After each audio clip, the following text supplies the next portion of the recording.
There we go. Right. So good morning, everybody. Thank you for joining us this morning. It's great to see you on this sunny Saturday.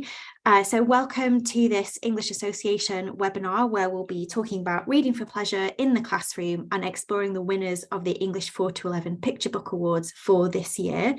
Just want to say a quick thank you to UKLA for hosting us at their conference as well and fitting us into their busy schedule, which we really appreciate. And it's fantastic to have people dialing in as well as people in the room. So we've got a bit of a hybrid thing going on today. So we'll just feel that out and see how it goes. I am going to hand over now to our brilliant speakers, Megan, Teresa and Sarah, if you'd like to introduce yourselves and then carry on. While the talk is happening, if there's any questions that you want to ask, you can always stick them in the chat and I'll field some questions to the speakers as we go on. And if you're having any technical difficulties, pop it in the chat and I'll see if I can help you while things are happening. All right. Thank you very much, Megan. I'll hand over to you. Thank you, Becky. Hello, everyone. It's a big welcome from us. We're here in Exeter at the UKLA International Conference, and I'm really, really excited to be here with Professor Teresa Kremer and Dr. Sarah McGowan, and they are both experts in reading for pleasure, and reading for engagement, and reading for enjoyment, and we thought it would be wonderful to get together and draw on their expertise and explore that in the context of the picture books that have just been awarded first prize, I suppose, in the English 4 to 11 Book Awards. So we really hope to give you an opportunity to explore some of these texts with us and understand a little bit about how you might use them in your classrooms. So if you've got any questions, as Becky said, please put them in the chat. We've got some colleagues with us in the room here, and we're hoping we're going to draw on questions from them as well. So yeah, absolutely, and we'll pick them up a bit later on. What I want to do is just start off by explaining why I'm so excited to have Teresa and Sarah in the same room together. Because for me, both of their research complements each other. So Teresa, she'll explain a lot more about it at the moment. From my perspective, comes very much from an education perspective. So how we enact these things in the classroom. Whereas Sarah is coming much more from a psychological perspective. So how the child thinks about reading, how they think about reading for pleasure, and the skills and attributes and behaviours that they will learn and acquire. So it's like a marriage of two amazing different perspectives, both of which give us a really powerful base on which to think about how we work in the classroom and how we work with children to really encourage that reading for pleasure, reading for engagement, reading for enjoyment. And it's really prescient that we're talking about this just this morning. Charlotte Hacking from the Centre for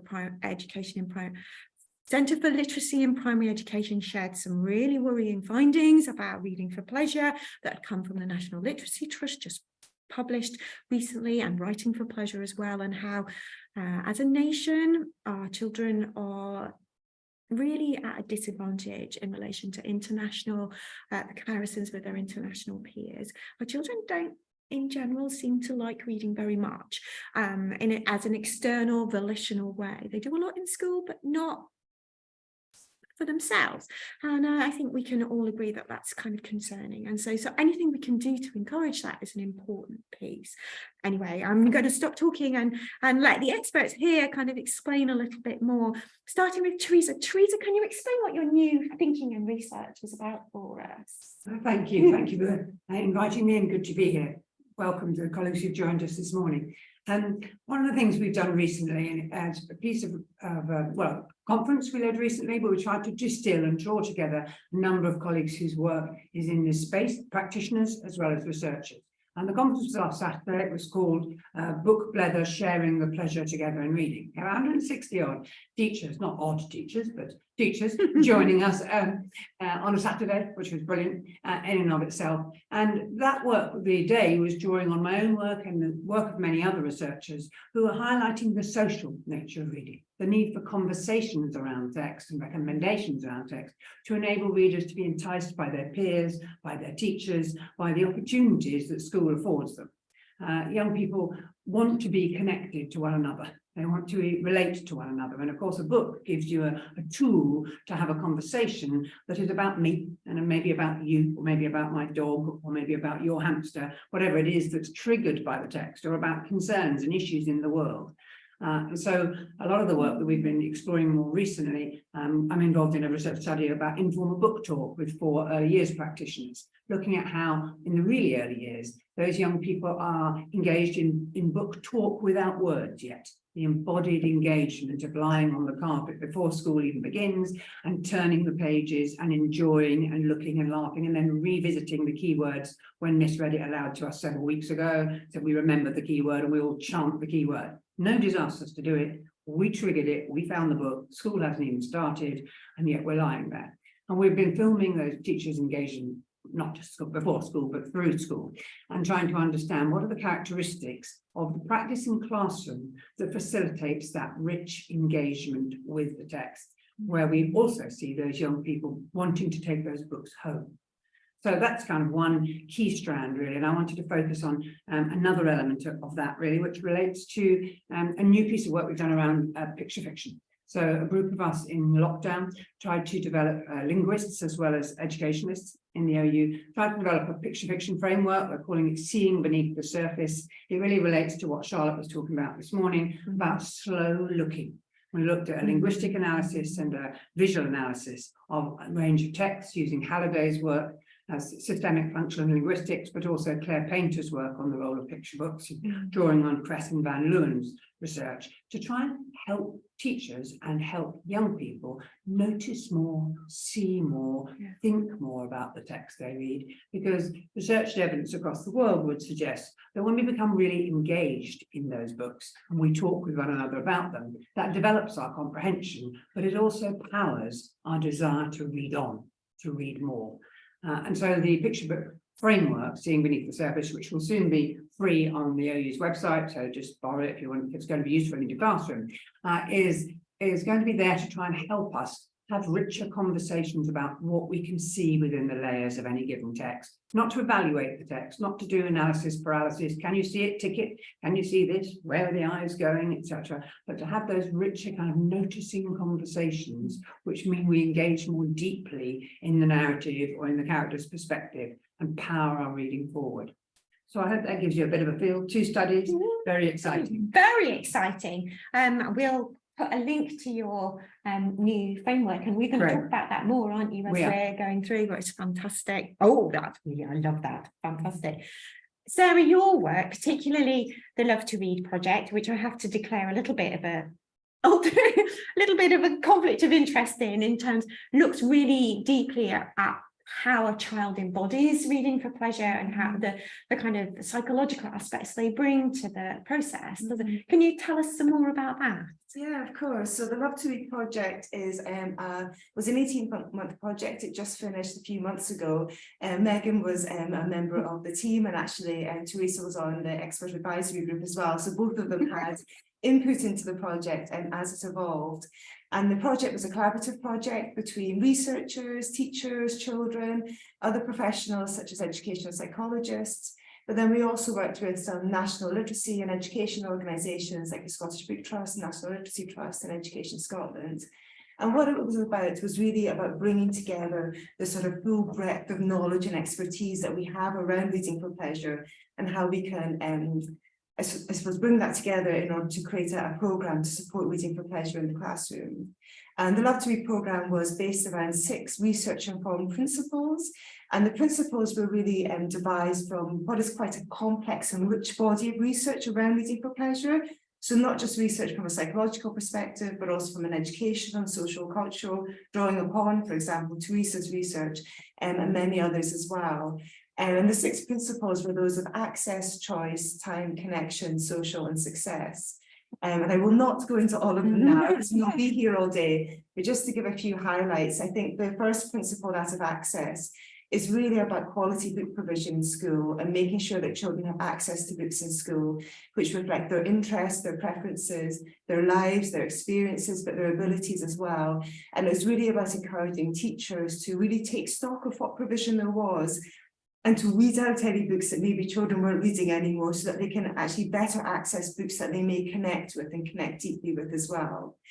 And the principle of choice was about children developing the skills to choose books that they really connect with.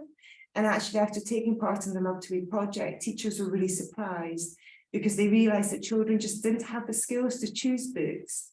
And after taking part in the programme, they found that children took a lot longer to choose books. They felt more confident swapping them and not finishing them if they weren't enjoying them, but were actually far more deeply engaged with the books when they did choose to read them. And then skipping forward to the final principle of success, and this is about what it means to be a successful reader. And being a successful reader isn't simply about being able to read lots of books or having good reading skills, but actually being a successful reader is knowing the types of things that you do and don't like, being more confident in choosing books, being able to talk about books or recommend books to others, and choosing to read more at home, for example, as well. So it's really about thinking about the many different ways in which children can and are developing as readers, so that they can kind of see their own journey as readers too. So it's been a wonderful project. I've had lots of expertise and input into it as well. And the programme and all the resources are now available as well.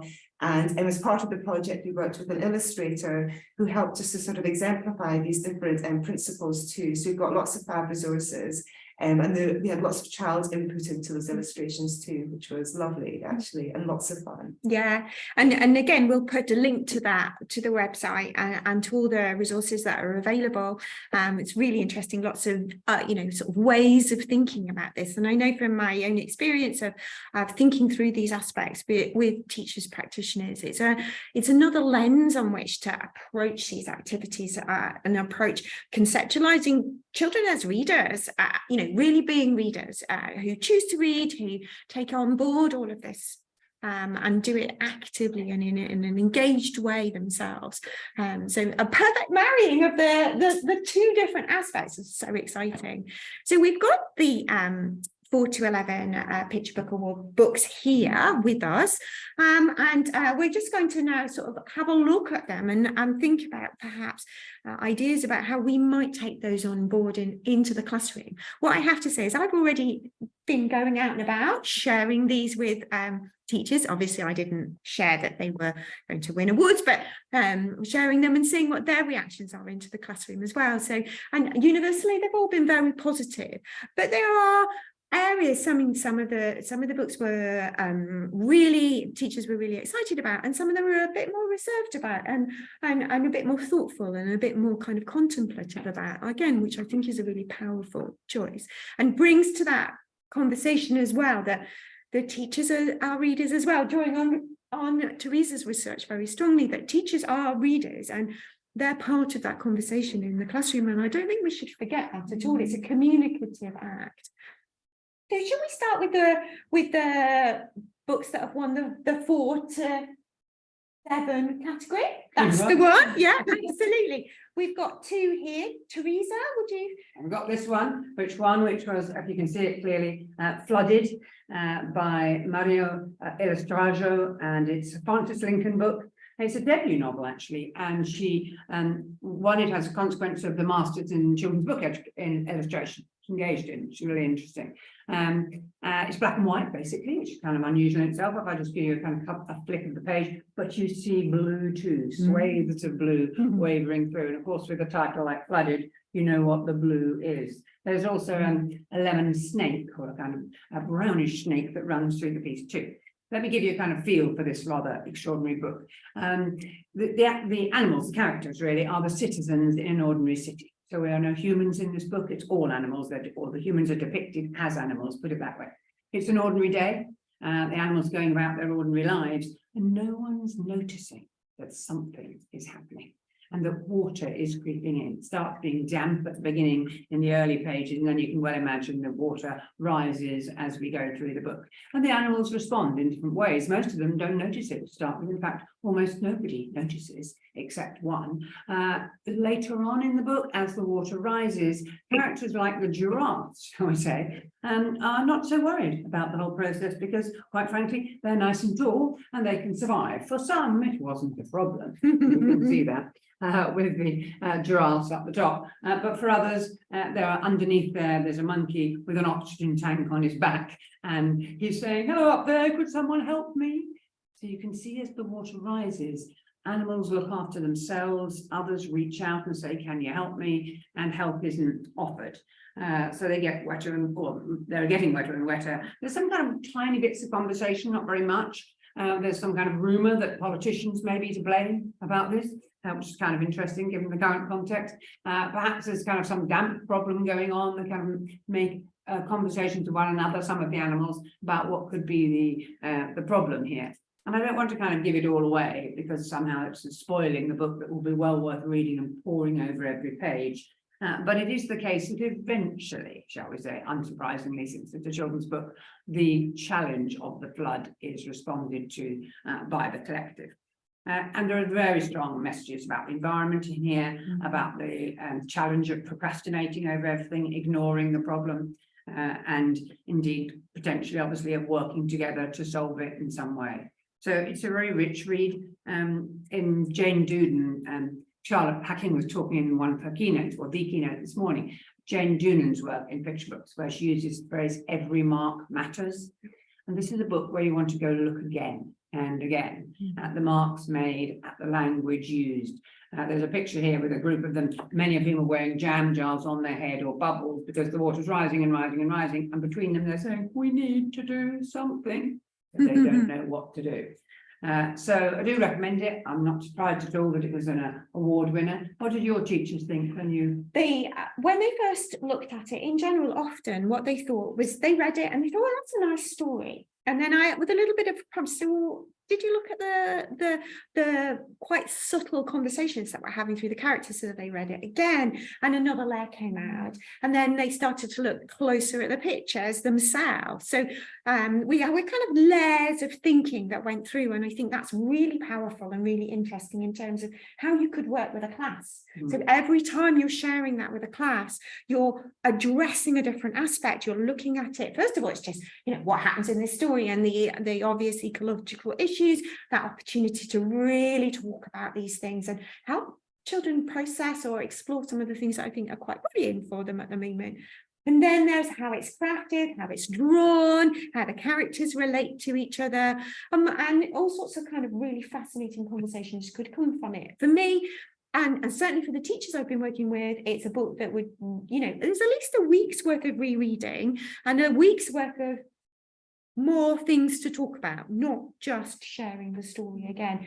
Teresa's at the moment, she's just fiddling. There's a big open spread that's really exciting that you don't necessarily kind of realise. Not going to share. No, we're not going to share that. You'll need to buy it and find out.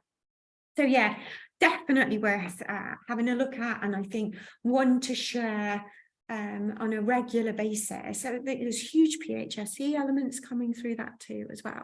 I think probably too, it's worth saying that it would be a lovely book for several children to pour around. So I would like to read it to my class, but I'd like them to see it more closely. Unless I've got to visualize it, it's not going to come across in the same way. You need to get close to be on the page. So 3 kids who are really interested, poring over it and rereading, they'll notice the skunk, for example, can follow the raccoon or look at the mouse and see him on every page and what he's doing and who he's talking to or not, and how he's responding and what he does in the end. So there are lots of journeys of different animals, not just the giraffe being politically dominant. And of course, with that, as Teresa's pointed out, huge opportunities for vocabulary development as well. So I'd say it's one that you maybe want to buy 5 or 6 copies and have floating around so children can consistently pour and come through with it. Thanks. The non-fiction choice, the non-fiction award winner Sarah's got here is Invert. Sarah, would you? So this is Invertebrate Circle. So I had the pleasure of reading both of the non-fiction winners. And I think when we think about research, a lot of the research around children's emotional experiences with books, or their enjoyment with books. So much of it is centered around fiction book reading. Yeah. And I must admit I'm at fault with that as well, and I'm becoming a real champion for non-fiction books. And I know that for many children, non-fiction is what they're drawn to as well. Yeah. So it's really, really nice to have the opportunity to be able to read this book and to share, I suppose, some of my thoughts about it. So I think, I mean, throughout the book, obviously, there are some beautiful illustrations. I'm not sure if you can see these. Yeah. But there's also lots of different examples of things that children can do. For example, create their own wormery, or watch snails and watch slugs. And I think it's a really nice way for children to pay a little bit more attention to nature and to feel more connected to nature and to understand the types of environments that different types of insects and creatures need in order to survive, in order to thrive as well. So that could be, you know, picking up a plant pot and seeing wood lice scurrying around in the damp conditions. But I think any book that sort of prompts children to think a little bit more deeply about the small insects that are around them and the nature that's around them as well, I think is really important. Yeah. And then, of course, invertebrates aren't just slugs and snails, but they also include octopus and squid and crabs as well. So it also helped children to make the connection between other types of life too. So yeah, it was just a really lovely book, and I think certainly pitched at the right age in terms of 4 to 7-year-olds. And of course, non-fiction books always introduce children to all types of vocabulary that they just won't encounter in their everyday lives. These aren't the types of things that we talk about in day-to-day conversations. So there's lots of opportunities for new language learning as well. Yeah, I mean, from my perspective, the teachers that I shared it with were delighted, because obviously mini beasts, small creatures, is perfect for early years classrooms and moving into Key Stage 2. And this one is very accurate in terms of the facts and the ideas that it represents, but shares them in a, you know, a really lovely way. It's written by Nicola Davis. Yeah, she has a degree in zoology. Yeah, so it's very, very accurate, which is great. And again, Teresa was saying there's an opportunity to look really closely and to notice things about the very careful drawings that perhaps will lend children to look more closely when they go outside and find these things for themselves. So yeah, certainly the early years teachers in the groups that I've worked with were like, oh, perfect, off we go. So again, you know, another really powerful acquisition to any school library and to lots of classrooms in terms of introducing children in a really friendly, colourful and fascinating and way that will draw them into exploring some of these things, because we all know that, you know, I know many classrooms, particularly at this time of year, where there's nothing better than going outside with some magnifying glasses and a bucket and a pooter, you know, to collect small wiggly things. That was fantastic. So yeah, absolutely. So we've got those two really lovely books, not surprising that they're winners at all, valuable acquisitions to any classroom and to any school library. So if we move on to the next category, so the 7 to 11 category, we've got a book that, from my perspective as a fiction, the teachers I shared them with were a little bit on the fence about it. Some adored it and some found it very challenging. Teresa, what are your thoughts about it? Okay, this is the book we're talking about, which is Paradise Sands, A Story of Enchantment by Levi Pinfold. It's Walker Studio book, so there's an enormous amount of resource been put in here to make a very high quality, mesmerizing, visually engaging text. I think before we discuss it, I'd like to read the poem, which is on the opening page. Paradise Sands, A Story of Enchantment. White roses we follow towards Teller's horror. Dead earth to a spring, the house of a king, a sip from the chalice, we enter his palace. Break bread for the keeper, now we descend deeper. Wash clean in his pool, we fall under his rule. Away from what is, we are all now his. Which is the kind of foreboding, and that poem is woven through into the text, both in the voice of the mother of the little girl, who is the protagonist of the tale, and her and her brothers are on a journey to visit their mother in what appears to be a challenging circumstance at the end of the book, And on that journey, they stop to gather some white flowers, or roses for her. And in the process, they find a hotel, a kind of hotel with strange and mythic proportions, as it were. And the boys, her brothers, are tempted to go in the door, tempted to swim in the water, tempted to eat from the wonderful food that's displayed. And so they drink and eat and to make merry, as it were, or enjoy themselves.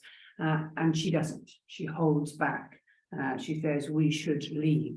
And gradually, or eventually, she meets the teller, who is this enormous lion creature you can see on the front cover there, with that very heavy shadow showing into there too. And she wants her brothers back. Her brothers have gone. They have become this powerful teller. I'm not going to tell the entire tale, but she had to make a bargain with him. As many of our folklore tales, there's a kind of bargain to be had, the 3 wishes or whatever. And he says, well, you can stay here for 3 days and 3 nights, but you must not eat and you must not drink. And if you don't, your brothers can come back to you. I will no longer own them. And so the girl tries to keep up her side of that bargain. Can she neither eat? Can she not drink? Can she know her brothers again in human form as they've been transformed? It's a really brilliantly evoked text. To me, it's really top end, Key Stage 2 or even Key Stage 3, more securely perhaps in 3. It is a very powerful book, one you don't forget, and you want to keep going back to this deep ambiguity and lots of elements, so we could debate for ages with any class what's going on here. The issues, the themes which Levi Pinfold is exploring relate to family relationships, mental health, power, really, the power that the teller has. Who is this teller? Where does he come from? And sacrifice, as well as overcoming adversity. Now, I don't want to make it sound too heavy, but in a way it is that kind of edgy, dark book. That's what Pinfold does best, in my view. And Black Dog, which you probably know already, and then illustrations from The Dam and other books. So it's a really engaging.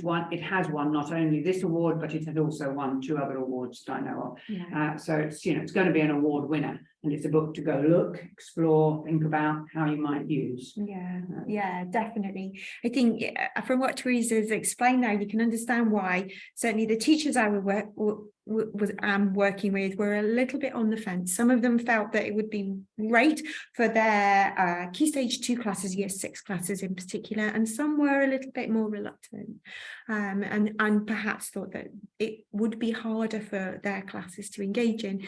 So I think, it's absolutely beautiful. I know you can't see justice here. It is absolutely gorgeous. The pictures, the attention to detail is amazing, but it does deal with some quite dark subjects, and I think it would be very much around you choosing it to work with children in a very careful and sensitive way. And you might approach it and think this is not right for this class.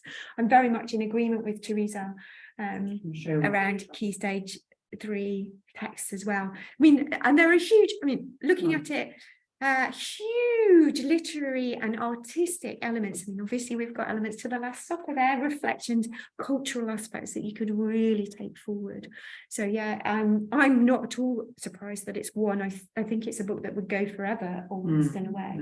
But yeah, it would be fascinating to see it and work more closely with a group of children for whom it is really, you would consider it would be really powerful, and to see how they respond to it. Yeah, I am myself personally very taken with it, but I can understand why. Can I comment? I looked at it through the lens of the new picture fiction framework, the picture book framework that we looked at. And one of the elements we look at, unsurprisingly, is characters, how they're depicted, how they're described.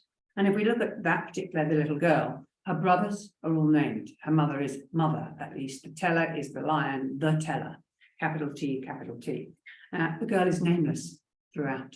She's very often on the left side of the page. She's always smaller than everybody else throughout. And she's not only smaller than her brothers, but she's got a kind of diminutive height in relation to the teller. The power relation is extremely strong. And yet she is the person who saves. She is determined. She is looks despairing most of the time. So the kind of bleak sense of, oh, come on, you can do it, as it were. And so if you look closely at the way he has created her character, both in the way of the depiction, but also the language that's used, I watch them drink deeply. She says, direct speech, I think we should leave, but everybody ignores her because they've already been sucked in because we are his. They have drunk and they have eaten of his bounty and they are now owned. She says, I called for help. My cries answered only by echoes.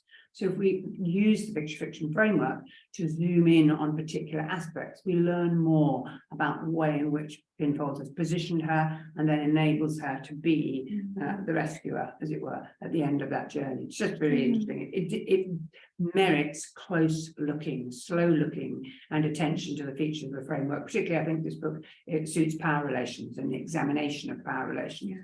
And how powerful is she at the very end? There's a very kind of interesting twist at the end. Yeah. How powerful is she left? Then is there a question mark about her power? So yeah, I recommend it. Yeah, definitely. Huge food for thought. But I think what you're saying there as well, Teresa, is this isn't a book to just pick up and read. This needs thought before you approach it with a class and with children, because you need to think about it through the lens of the children and their experiences as well, and how you might mediate some of these conversations with them about power, about all of these kind of quite troublesome but really important issues that it might raise. So yeah, I mean, goodness me, it's very clear why it won. Yeah, very much so. Something a bit lighter, Sarah. We've got here another winner, and I hesitate to say that this is non-fiction because it kind of sits in the middle, doesn't it? Yeah. These books, I mean, just listening to you talk about that book, the books that have won are just so different and so diverse in many ways. So this is going to be a much lighter discussion about what I thought was a brilliant book. It's called Real Life Dragons and the Stories of Their Survival by Anita Garnier and Yunnan Liu. Yeah. And it's published by Wayland, and it is a story of 10 different types of dragons. So you have the Komodo dragon, the flying dragon, dragon snake, dragonfly, sea dragons as well. So I think there's something for every child within this. I think every child is going to find at least one of the dragons that they really love within the story. So you've got dragons of the sea, the land, and the air as well. And within each of the pictures, you have a sort of photograph of the type of dragon, and then within it you have some information about each one as well. And I have to say the information is just written in a really interesting and engaging way. It's the types of questions that children would ask, because very often with non-fiction books they can be quite dry, and children are always curious and they always ask questions, and those answers are never in the books. But for this one, I really felt like the content was so interesting and so engaging for children too. And for me, I think this book really took me into like, what next? Like, what could you do with this book? And I think there's lots of different directions that you could go with this afterwards. So one may be sort of creative writing or writing a poem. So which was your favorite dragon within it? Would you like to write a story about them or a poem about them as well? And I think that would give children a lot of autonomy or choice. You know, they pick their favorite and then they choose what to do with that. And I think there's lots of ways to think about links across the curriculum as well. So looking about where these dragons are in the world and thinking about geography as well. Thinking as well about how dragons are represented in art, in drama, in culture, but also within buildings and architecture too. So this morning I was looking at dragon-inspired buildings, and it's actually really interesting to think about the relationship between our natural environment and our built environment too, and actually how natural environment sometimes inspires the architecture and the built environment, but that there's a tension between the two of them as well. And so I think you could just use this book to inspire lots of different discussions. And dragons are just quite cool, I think. Yeah. I think children like them. So yeah, absolutely. So I really think that there's something for everyone within this book. I think there's lots of potential to take this book in lots of different directions. And I love books that do that start you in one place, and then all of a sudden you're looking and you're thinking about lots of other things as well. So I would highly recommend this book for primary school classrooms. Yeah, and certainly the teachers that I've shown it to and worked with were absolutely taken by it. Not least actually because it's very clever in that it represents and talks about dragons, and they are real creatures, they're real live animals, but it introduces a vast range of different types of text. So there's a story element to it, and kind of fictional legend almost about those different animals. There's a very clear kind of scientific rationale. There's some very beautiful labeled diagrams with high levels of vocabulary. So it's a kind of, it all encompasses. And you know, Komodo dragons, what's there not to like? They are dinosaurs, sort of ancient dinosaurs. So yeah, very, very powerful and very beautiful. And the sort of thing, again, it's quite a meaty text. There's lots in it, and it would benefit. And I could see that when just, children hugging it and fighting over it, and it always being that book that's taken out of the library, or you find it snaffled away under in a children's bag because they're just poring over it and going back to it again and again and again and again. Absolutely beautiful. I would recommend it hugely. The last one I've got here is this one. It's Narwhal or Narwhal. No, thank you. We've got some help from the audience here. The Arctic Unicorn by Justin Anderson and illustrated by Joe Weaver. It's a Walker book publication. And this is a little bit more of your kind of traditional sort of non-fiction picture book. So it's the story of these amazing creatures, the unicorns of the sea. Unicorns are big. Yeah. The unicorns are big at the moment in school. This is about the real live one, so that's great. It's not pink, it's not glittery, and it has no stars. So that's fantastic. And it just talks about, almost in a way, in a very lyrical and narrative way, the life cycle of these amazing creatures and what we know about them. Of course, there's links with the Arctic, links with the environment, all sorts of lovely things going on. But again, in that kind of a little bit more sort of traditional sort of narrative picture book sort of way, I wonder if you can see this. What we've got here is the wonderful text, the very evocative pictures, the story narrative going on up here, and then down here, non-fiction, telling you very precise, clear narrative effects. And in that way that Walker Books, I think, does it incredibly well. Additional bits at the back about further information, about, leading off in lots of different lots of different areas.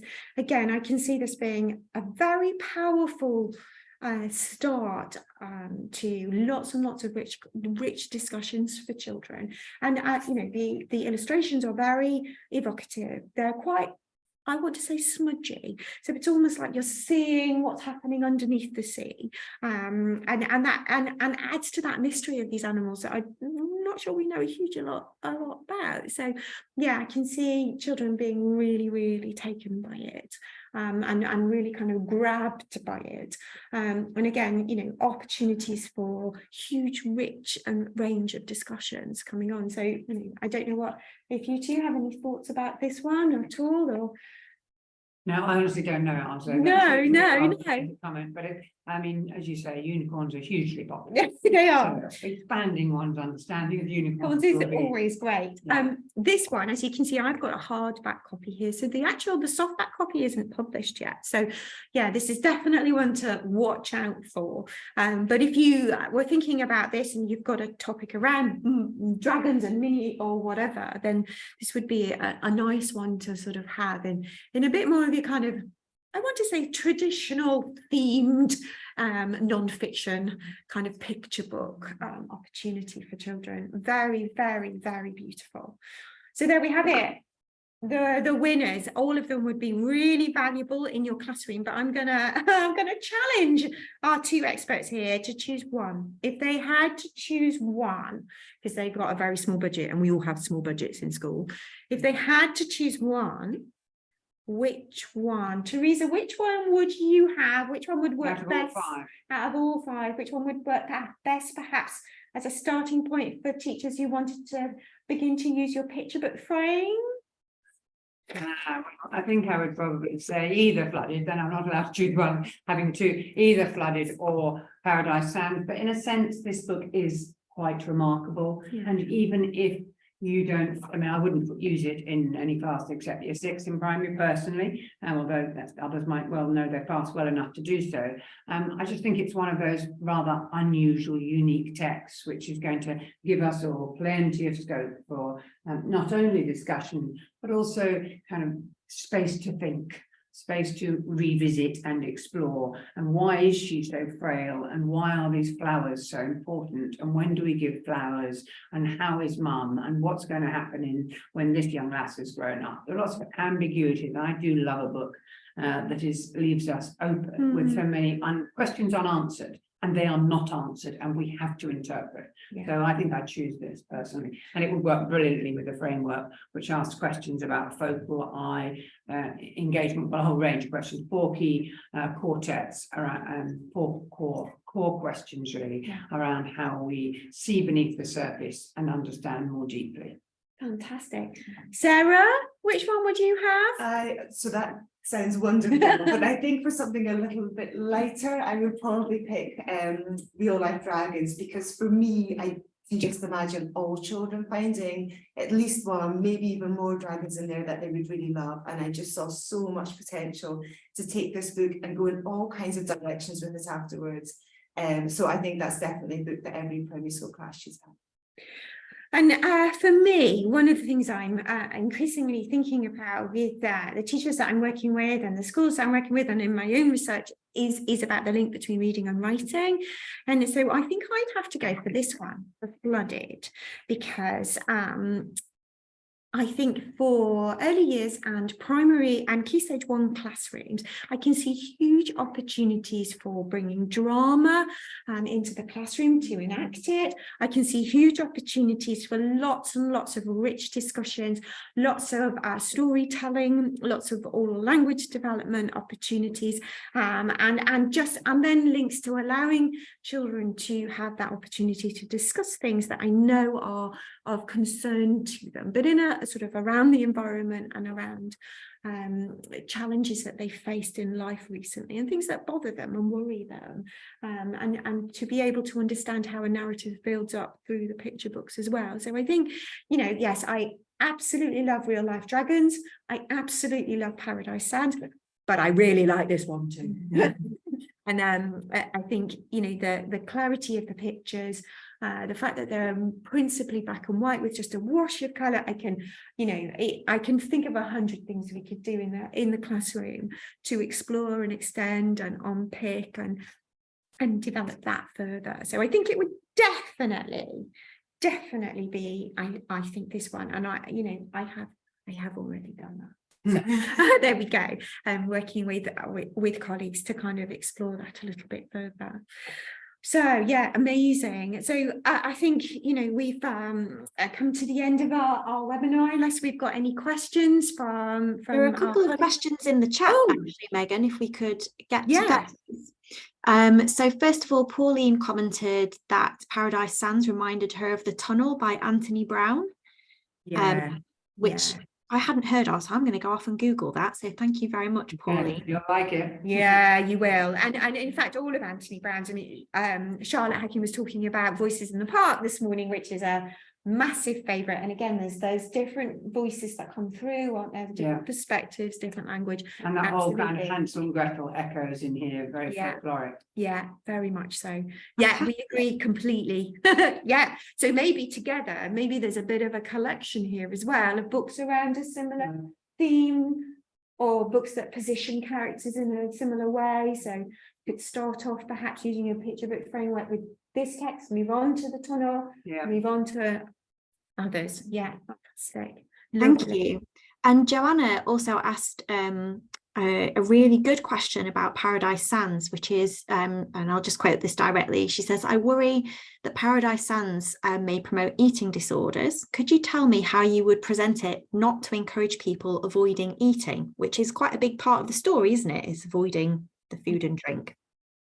Oh yeah, absolutely. I mean, I think it is a big part of the story, but it depends on what parts of the story we want to bring to attention. Yeah. And are we looking for stories that kind of carry a message and we're trying to drill the message? Or are we looking at the way in which the picture book is constructed in words and pictures and paying attention to, you know, how the messages are conveyed? Because there are other messages there about love and about relationships. She stands up for her brothers. She perseveres again. So she's denying herself in order to give to them.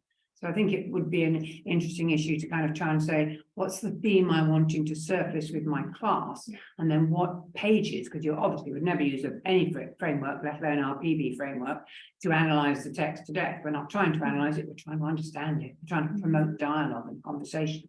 So it's not analysis paralysis. It's about, you know, surfacing. And so if you know what you're trying to surface, which is her love, perhaps, for her brothers, her commitment to family, then we might start by talking about our brothers and sisters in the first place and frame our entire exploration of the book around our connections with the people we care for, either family or friends or whatever. So that when we come to the text, we're already aligned, you know, with our own prior knowledge being activated, not about eating, but about love and caring. Yeah. So I kind of angle it in response to that. Yeah, and I suppose that as prefaced by, again, we've said that I think you'd be very careful about the classes that you choose to discuss this book with and to introduce it with. It's not one that I would have, I think, necessarily on general display. It's not something that I would add in a class library. I would use it in a very particular way. But I also think that we can't not talk about these things.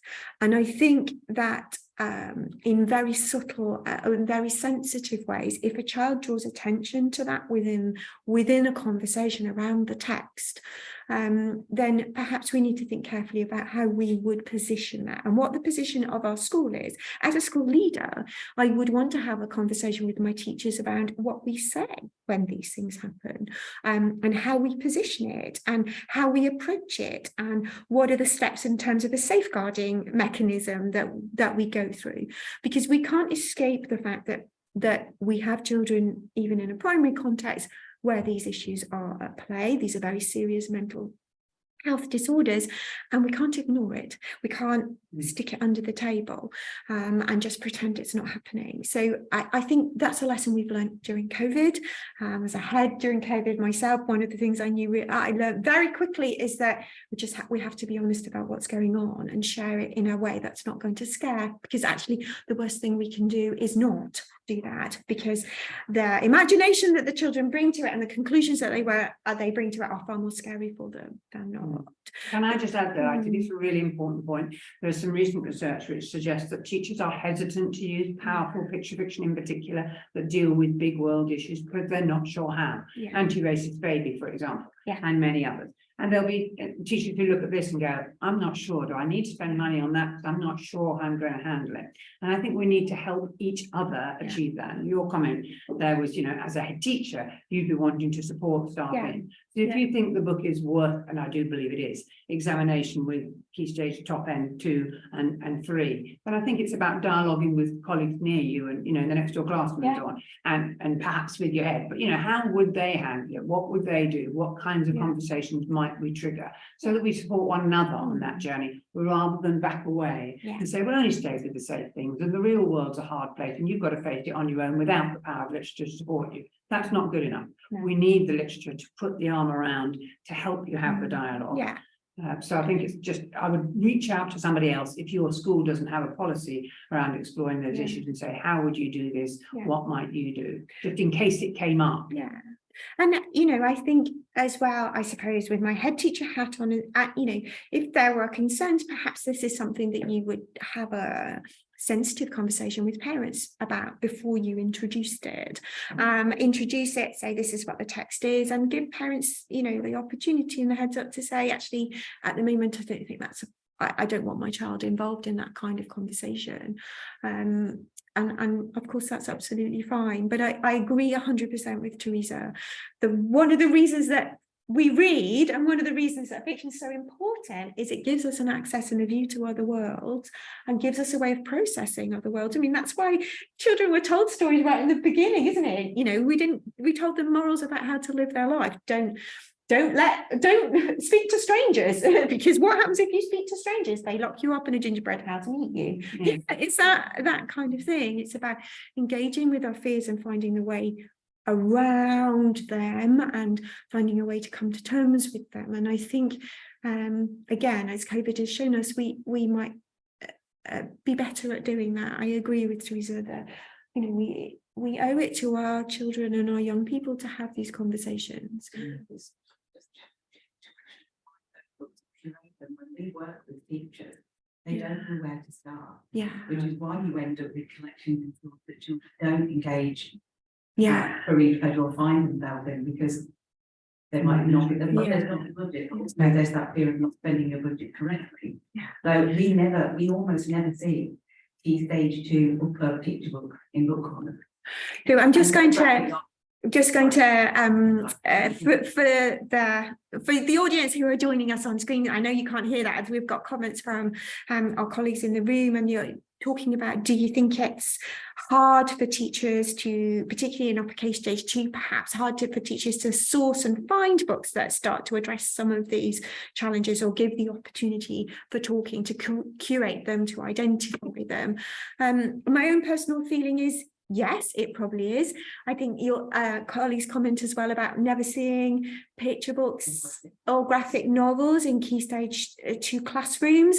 Yes, I completely agree. I've just worked with a number of schools and said, let's expand, shall we? Because there's a whole host of new and really amazing stories out there that address all sorts of issues, not just issues around eating disorders, but neurodiversity, diversity in general, the environment, lots of which are graphic novels, lots of which are picture books. I think one way, and just giving people suggestions of ways forward, would be to go for award winners. This is a great selection of award winning books. But if you go to the Open University Reading Pleasure website, we do annually a summary of all the books that have won that year. It's usually open up, it's just a Word document, but you can see the winners from the Laugh Out Loud Awards. You can see the winners from Blue Peter, from 4 to 11, from the Spark Award, which we now sponsor. So looking at the range that year, and indeed looking at last year's, and the year again, they're all in paper. A bit cheaper than some. So that gives you a kind of starting pace. And then I would say invite yourselves, and indeed the teachers you're working with, to join the Teachers Reading Challenge. It's a joint initiative by the Reading Agency and the OU, and just invites you to read 6 books across the summer. 6 picture fiction, probably going to take you 25 minutes. So you've got 25 minutes to give to the kids and your own literary repertoire. You might go back to reread those, but then you could create a poster. Well, you don't create it, it's there for you. You can pop the books on the poster and then display that on your book door, saying, this is why I read across the summer. What did you read? So that you're able to share with staff and you get the librarian to support you if you've got an in-school librarian or a local librarian to make other recommendations to widen that repertoire. So that you feel more confident and your colleagues feel more confident making recommendations. Yeah, absolutely. It's fundamental as well, isn't it? In terms of access, in terms of modelling to children about how they will choose books that they want to access, in terms of you having a kind of powerful repertoire of text that you can draw on. I mean, the other thing that I do all the time is I've been carrying all these books around in my bag when I'm visiting schools and working with teachers for about our last month. And I, before we even start talking about any of the stuff that we need to talk about, I say, oh, look, let's have a look at some of these. And we spend 10 minutes sharing and just go, oh my God, that's really nice. Oh, I really like that one. And use things like the Centre for Literacy and Primary Education, Core Books Online website as well, with lots of recommendations, really powerful. But yeah, thank you. Such a brilliant question. Sonia, I can see your question. Who wrote The Flood? If I hold that up really carefully, can you? Strajo Illustrajo. Go on then, Teresa. No, I'm just kidding. It's hard to spell, so it's better to put it up there. Mariajo Illustrajo is correct. Yeah, okay. Yeah, I'm sure that's how you say it. I'm not going to even attempt to pronounce it. I think it's probably Spanish. Oh, do you? You don't get that ending in Italian. I do know that one. I do the Italian one. Okay, fantastic. Any more questions there, Becky?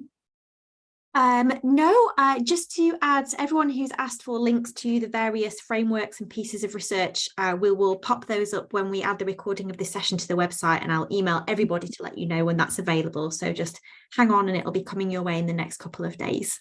Brilliant. Well, thank you ever so much, everyone, for joining us. Thank you to colleagues in the room. Big thank you to Teresa and Sarah. I would really encourage you to access all of their research. Really, really powerful. Obviously, there's the Open University Research Rich Pedagogies Reading for Pleasure website, which is so big now. Yes, it's huge. It's enormous. Vast amount of things to explore, and certainly and the Love to Read project as well is really exciting, and lots to explore and lots to think about. Thank you very much for joining us on this Saturday morning, and I hope to see you all again soon. Bye. Bye. Thanks, Becky. Thanks, Becky.